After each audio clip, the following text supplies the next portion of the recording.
The Outer Rim trading post reeked of oil and desperation. Adam wiped the sweat from his brow as he finished patching up a Krillian merchant's broken manipulator arm. Being the only human medic on Station Theta-7 meant long hours and little respect from the galaxy's more advanced species. "Your kind shouldn't even be allowed to practice medicine," the Krillian hissed, its three eyes narrowing with disdain.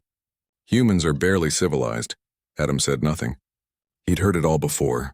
Humanity had only joined the Galactic Coalition 50 years ago, and most species still saw them as primitive warmongers who'd nearly destroyed their own planet. As the Krillian left without paying, Adam heard something that made his blood run cold. A weak, rattling breath coming from the alley behind his clinic.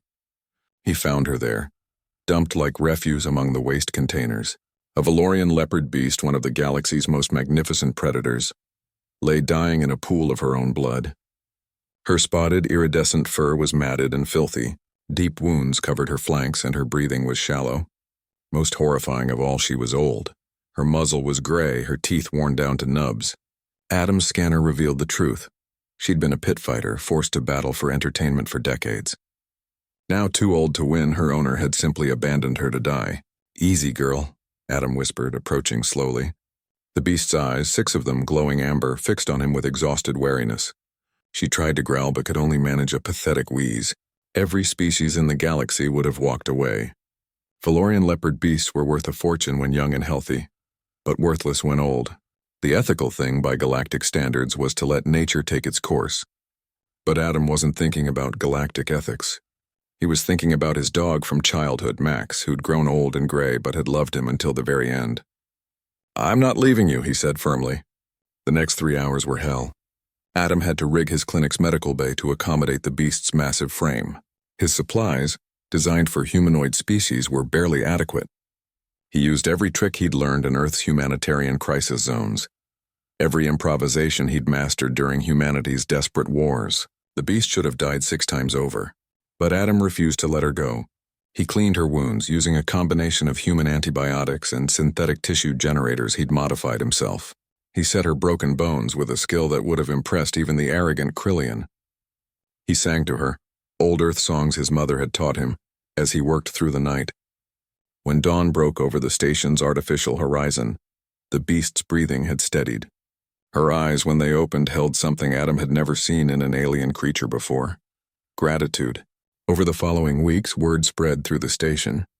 The crazy human medic had saved a worthless leopard beast. Some species laughed. Others were disgusted by the waste of resources. But Adam didn't care. He named her Elena, after his sister who died in the resource wars.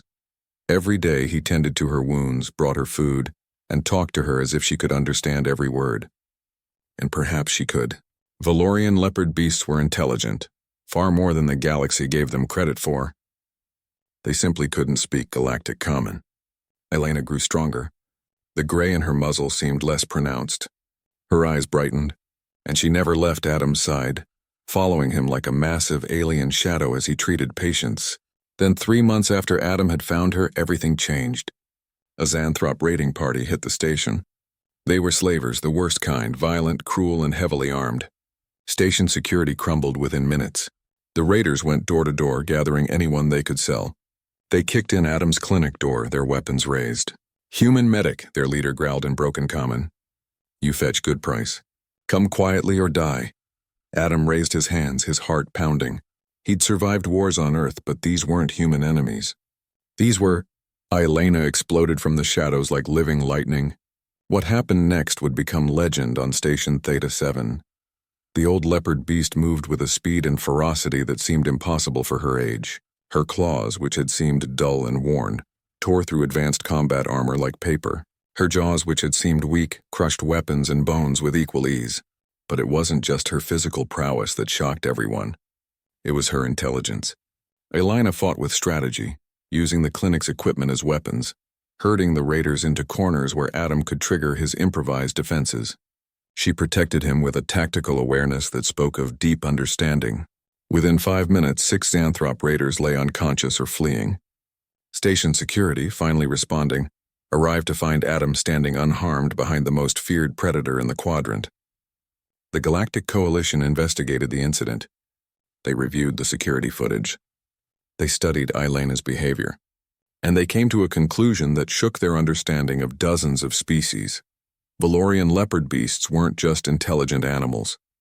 They were sentient beings, capable of complex thought, loyalty, and love. They'd been enslaved and abused for centuries because they couldn't speak, and the galaxy had never bothered to truly look. Adam's simple act of compassion had revealed a truth that shamed the entire coalition. Within a year, the trade and fighting of Valorian leopard beast was banned. Rescue operations freed thousands from captivity. First contact protocols were established, using human-developed translation software that could interpret their complex body language and vocalizations. And Adam? He continued running his clinic, now with Elena as his official partner. The galaxy learned that sometimes the primitive species understood something the advanced ones had forgotten. That worth isn't measured in usefulness. That intelligence comes in many forms, and that compassion, real compassion, requires seeing souls where others see only things. The humans had brought many things to the galaxy: chaos, war, stubbornness, and impossible determination. But they'd also brought something the galaxy desperately needed. They'd brought their humanity. And in the end, that made all the difference.